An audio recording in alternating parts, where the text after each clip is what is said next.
એટલે જ નરસિંહ મહેતાને ભક્ત કવિ કહે છે, ભગવાન નથી કહેતા એમ. એટલે ભગવાન, ભક્ત અને ભક્તિ એ ત્રિપુટી થઈ ને, એ કાંઈ નથી હોય એપિયરન્સની જ થઈ.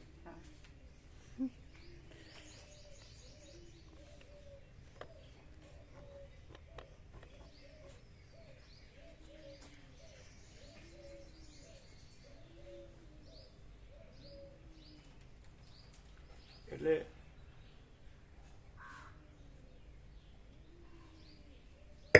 જ્ઞાની જ્ઞાન અને બ્રહ્મ, યોગી યોગ અને આત્મા પરમાત્મા, ભક્ત ભક્તિ અને ભગવાન એ કાંઈ નથી એવા એપિયરન્સની ત્રિપુટીઓ છે. અને અમે પોતે જ પરમ ચિદાકાશ, પરમ જ્યોતિ, અખંડ જ્યોતિ છીએ.